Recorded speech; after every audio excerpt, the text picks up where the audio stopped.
Okay, we've just received some of our ginger from our supplier, Seed Ginger. I'm just going to give it a quick check and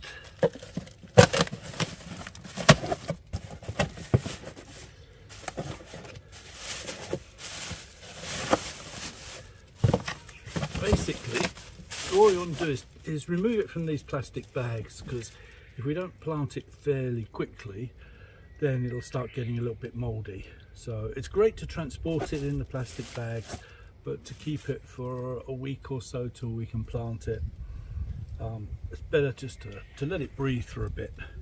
So as you can see, it's really nice ginger. Produces, we can start harvesting what's called shoga, so new ginger, maybe in about August, but then the main harvest will come in around about October. So you can see here, this is where it sprouts from. So the first sprout, that one will be the most powerful. Some people like to plant really small pieces. We found for us that it works quite well if you plant big pieces.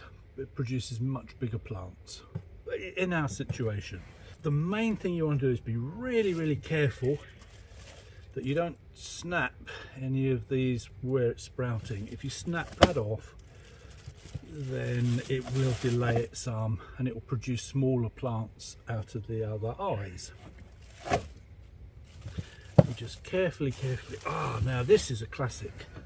Here you go, that will produce a really big plant, as opposed to say this one that has a much smaller.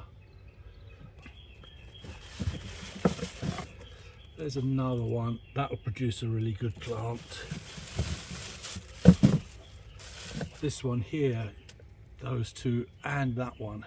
So what we can do with this one is just snap it there. Those two can go in the ground like that. Where it becomes more difficult is something that size. You probably just, it's not worth snapping off one small one. You just put the whole thing in the ground. It goes in like that, that way up. This one,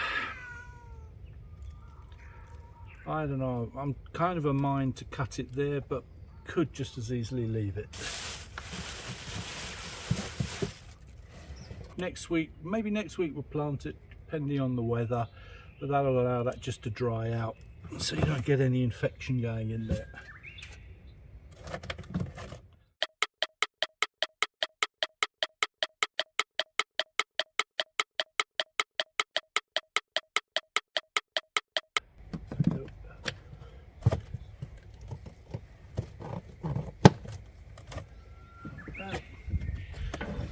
So, another 40 kilos to go.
bag.